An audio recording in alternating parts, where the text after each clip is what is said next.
Okay, well, you've heard that Dianne is our speaker.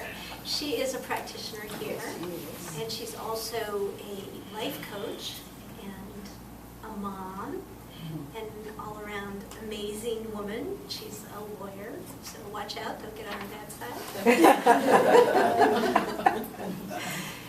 And together, she and I are facilitating the Prac 2 class that's going on right now. So we're nurturing those homegrown practitioners. We can't wait to spring them on the community. And please join me in welcoming Dianne.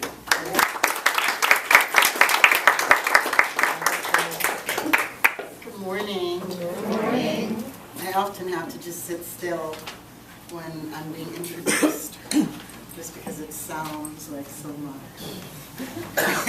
And sometimes when I'm living in my life, I realize that it is actually so much. There's really a lot going on in my life all the time. So first I just want to say blessings to everyone. I'm so glad you're here. I am very much in the midst of my own prosperity journey, and so being able to come and share it with you is very powerful for me. I feel like I get to walk it with each of you as members of the community. So I want to read an Ernest Holmes quote first to begin, and the quote says, "It," and I put in brackets the past, "is a fact of experience. It was lived, but there is no necessity to keep on living it mentally and emotionally today." I want you to close your eyes and hear that again. The past is a fact of experience. It was lived by you or someone else, but there is no necessity to keep on living it mentally and emotionally today. And so as I think about prosperity, I think about what does it mean to be really prosperous in every area, right? A full prosperous life. It means that, for example, plants are growing right now. They're not growing last year's fruit. The apple tree is not growing last year's Fuji apple. Cows, horses, they're not having last year's babies. They're not eating last year's grass. They're in the right now presence of life. They're growing, they're prospering, they're flourishing because they're living in the right now moment. Now humans, because we're so attached to our experiences, spend a lot of time thinking about what happened and living our lives based on what happened, not what's happening. So we have a tendency to delay our own prosperity and to sort of defer it to the past because we're not living in the presence. So what does it mean to be prosperous? It means to, and I looked it up because I wanted to make sure I was using the right words, not just my own idea of prosperity, but words that came up are vigorous, flourishing, strong, expanding, rich, successful, profitable, and my personal favorite, thriving. Because when you're thriving, you're full of life and energy, and everything that you do and are experiencing is like very vibrant and alive, and that's what thriving brings up for me. So what does that mean, right? To live a fully prosperous life that's thriving and strong and vibrant and profitable and energetic. How do we do that? You know, it's always nice when speakers come up and say, this is what you need to do and this is how you do it. And then you sit there and you think, well, can you give me some real steps?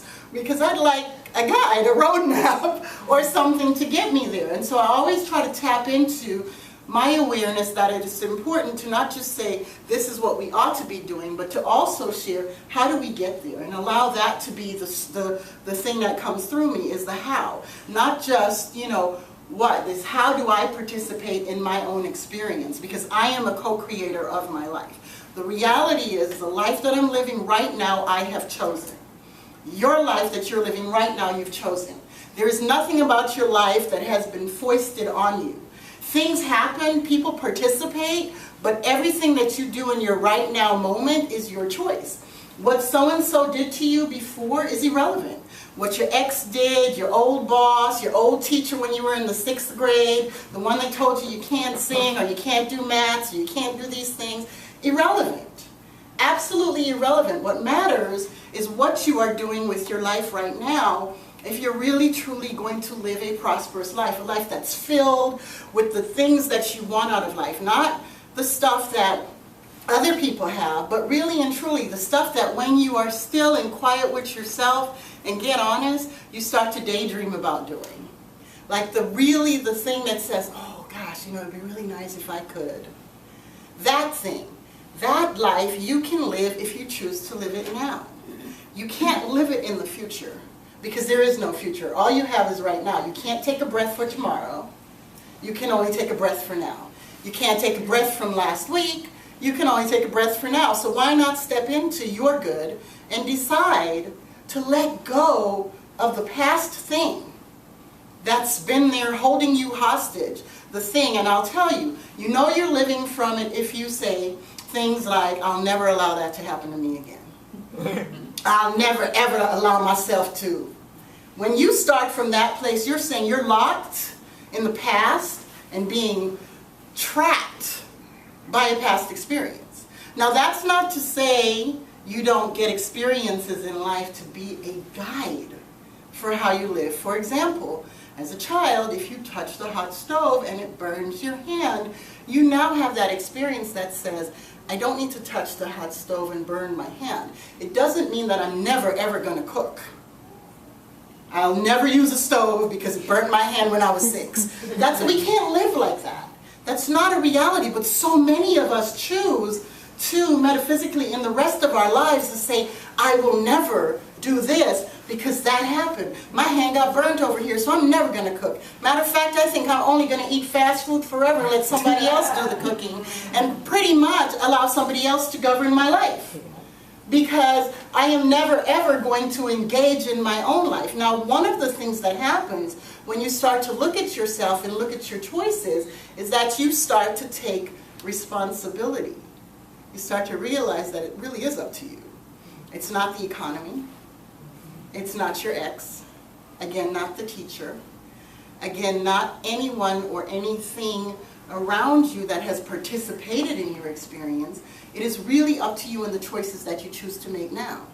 Because you have these series of opportunities that come through, windows of opportunities that come through for you in your life. There is a moment when something is made available to you and you think, oh, wait, the stove burned my hand.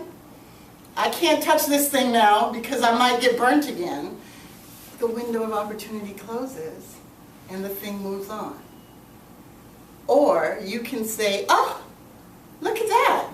I can make a nice meal. I can try this new thing. And you can step fully into the experience knowing that the stove is hot and it can burn my hand, but yet I want to eat and I'm willing to eat and I'm willing to make this meal and I'm willing to participate in my own good. So it's that sort of an example in how we can, release the past, use the guidance, use the experience that we've had as a guide, but not as the barometer for everything that we do and every choice and every decision. We have to become courageous and we have to decide that we are going to live the whole life holistically if we say we want to be prosperous. It's up to us and not up to anyone else. So there are 3 aspects, right? There's the mind, there's the body, and there's the spirit. And if you're here often, you'll hear us talk about the spiritual practices. There are many spiritual practices that are pretty much, prayer, meditation, being still, being in nature, taking time to be quiet, really going within and communing with yourself. And those are general, basic spiritual practices. But my offer to you today is that every practice is spiritual. Because there is nothing that happens outside of the presence of God. The kids will tell you there's no spot where God is not. Absolutely everywhere. There is the power and the presence of all that created the world. So if that is true, right? If that is my truth, then I must be doing something in spiritual activity every time. When I choose to eat, I must be choosing spiritual activity.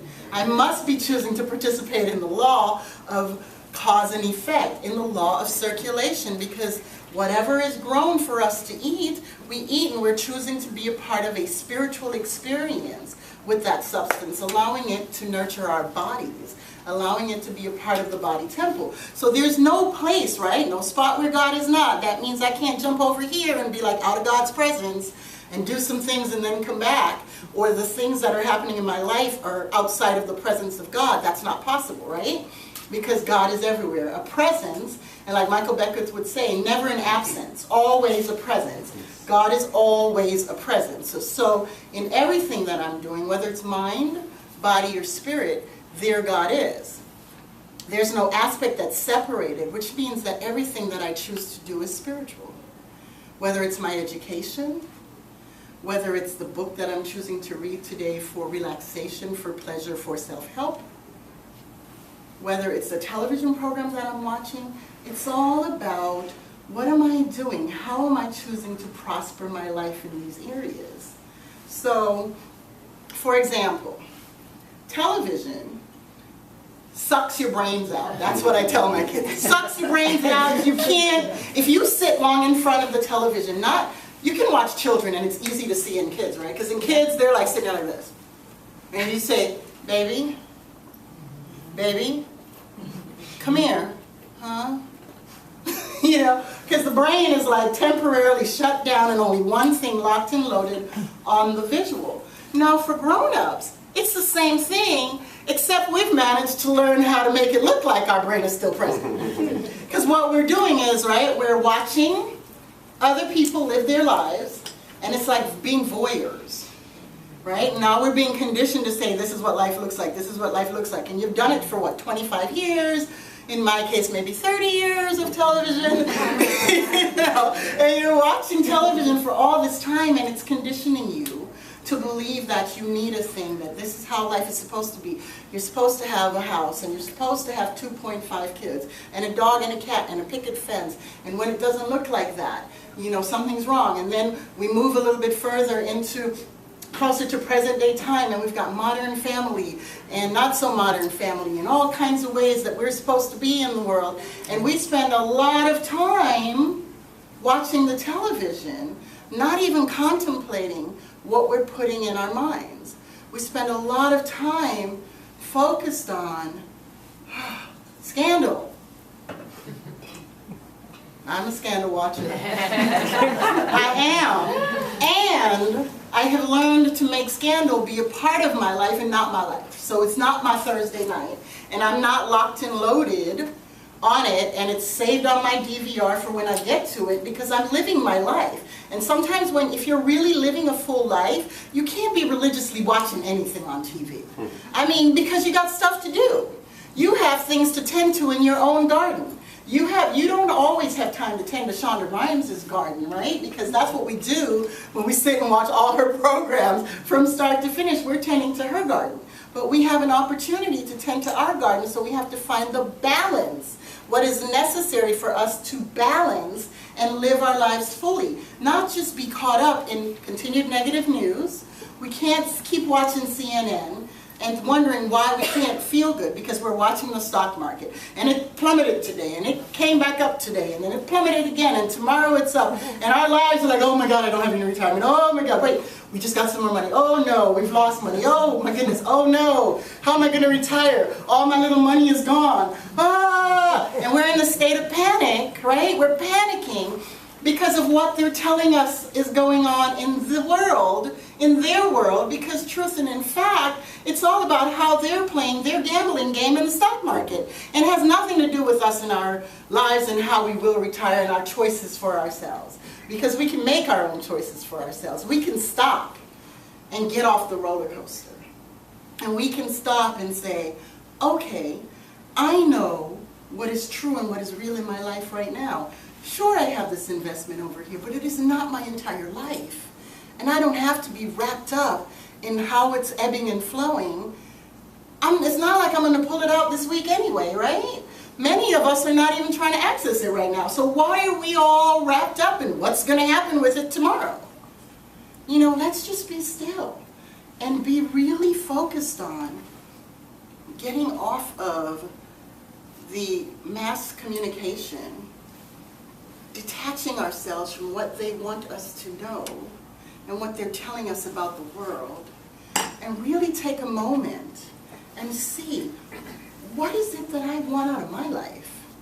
And how is it tied into what's going on CNN? Not to say you shouldn't be informed, but how is my entire life wrapped up in CNN, and why do I watch it in the morning and listen to it in the car and then watch it when I get home, as if my entire existence depends on it? And I challenge you too. Track in a day how much time you spend listening to CNN, watching the morning news, listening to the evening news, listening to the news in the car. How much time do you give to that? And what could you be doing in your life if you weren't doing that? Where is your balance, right? Where is the balance? What is your truth? What are you honoring about yourself? Because to be prosperous, you have to be tending to your garden. You need to tend to the garden of your soul. You need to tend to the garden of the body of your fears. You know, you're busy watching what they're talking about in the stock market. When was the last time you balanced your own checkbook? You're busy talking about, you know, looking at what they're telling you is going on with the economy. When was the last time you sat down with your own finances and said, you know, I think I'd like to buy a house in Jamaica. That's me. And so, if I'm going to buy a house in Jamaica, what is my plan? Right now, what is my right now activity? Not my future activity, but my right now activity. Not the, oh, when I get there, I'll deal with it. But what is my right now activity, right, to get me there? Instead, I'm watching what they're saying is going on in the economy and the price of oil barrels. Oil barrels? I don't own oil barrels. Are you buying oil barrels? Are you buying oil barrels? Because if you're buying oil barrels, then it's really important that you know how much they cost. But if you're not, and your plan is to buy a house in Florida, or to move back to Georgia, or to do something fabulous, you know, with your life, whatever that fabulousness is, and that is your intention, when you set your intention for your life, right, you need to be prospering your garden. That's the only way. That's the only way for you to live a prosperous life, is to tend to your garden, and tend to it now. So I want to live a wonderful, long life and travel the world. Well, one of the things that I need to do is take care of my body temple. I need to be sleeping well and getting a good night's sleep. I need to be nurturing it. I need to be feeding it good foods, healthy foods. I need to exercise it and make it active, even though I may have a full day ahead, a 12-hour day, a 10-hour day. I need to find a way to nourish and tend to the garden of my body, and really give it some care and some nurturing. I need to find that place in my life where I'm taking care of the whole self. Not just some of the self, but all of the self. And I'll tell you, I'm gonna, you know, we're getting close to time. I had a conversation with one of my colleagues in my office. And he said, you know, he was going on this rant about how they tell us what to do, and they've been telling us forever that we need to buy a house when we don't have the money to buy a house, so then they provide a way for us to borrow the money to buy the house, and they. And I was like, wait, what did you do? What did you do? At some point in this day and age, we have to take ownership for our choice and our actions, because although they may have told you to buy a house, and they may have told you to go and borrow the money, until you got up and went and actively borrowed the money, you were not a part of the equation. But the moment that you made that choice, you are now actively engaged in the outcome in your own life. So stop, take a moment, think about, what is it that I want? How do I want to show up in the world? How do I want to be in the world? A lot of times I invite my clients to go back and think when you were a kid. What did you want to be when you grew up?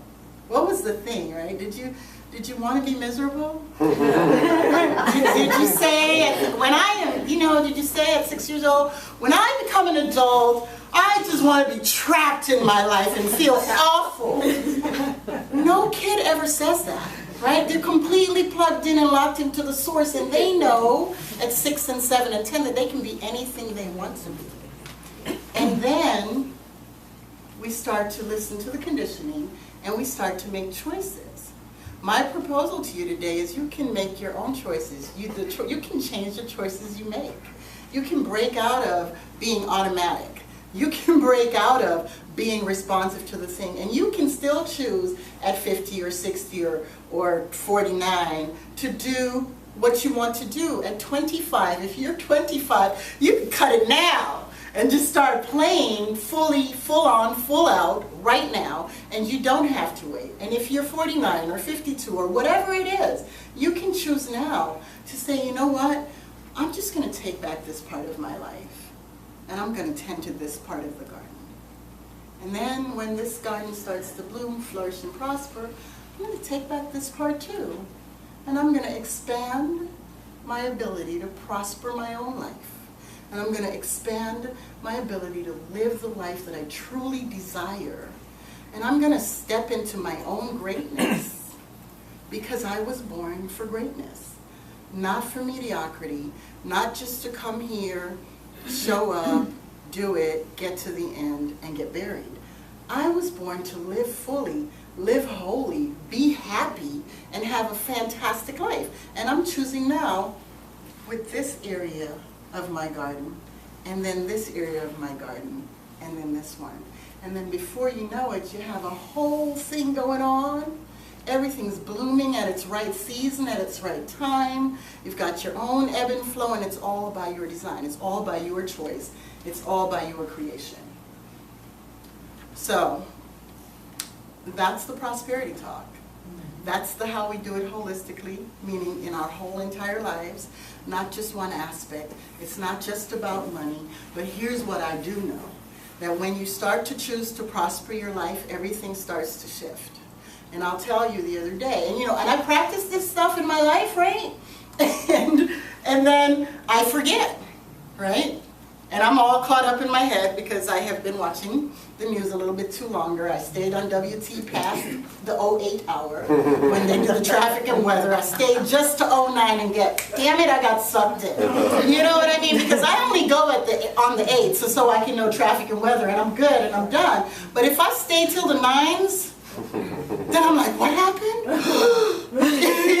And I get all caught up. And the other day I got all caught up in financial madness, where I was like, there's not enough. How am I going to do this? I got tuition, I got aftercare, I got rent, I got this, that, and it's just me, and how's this going to happen? After all, there's only one of me. How can I do this? And I'm all caught up in this thing. And the next thing I know, I look in my bank account, and it's evidencing to me exactly what I'm declaring about my life, and I'm like, shh, it's true.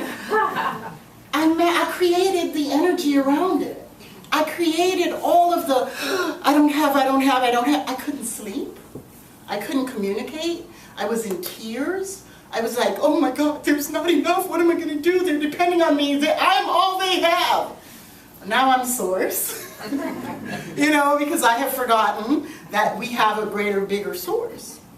And so for me, I had to really sort of stop, because what I was creating was a not enough, not enough, not enough, and then I was demonstrating not enough. I couldn't get there fast enough. I couldn't be there long enough. I didn't have enough. There wasn't enough time to work out. There wasn't enough this, enough that, enough anything. There was all this not enough stuff. And then I surrendered to, oh wait, someone said, I got you back. I got you. And I went, oh, okay. There's more than enough. Everything is taken care of. Everything is happening. All that is necessary right now for my good is unfolding. And the next thing I know, I start to feel that inside. I start to know that in here. It starts to manifest in my life. And then I'm just leaning into, oh, all that is necessary for right now is present. And all that is necessary for that which I truly desire is also present. So now everything is expanding again, and I'm not constricted. So I want to invite you to get into spiritual practice. Make everything in your life be about spirit, knowing that the presence of God is everywhere, always, no holds barred. There is no place where God is not. Absolutely. And live your life from that place. Tend to the garden of your soul. Make sure that you are tending to your garden, you're nurturing it, you're watering it, you're prospering it. You're speaking loving, kind words to it, meaning to yourself and about it. And give yourself an opportunity to really experience what it means to live a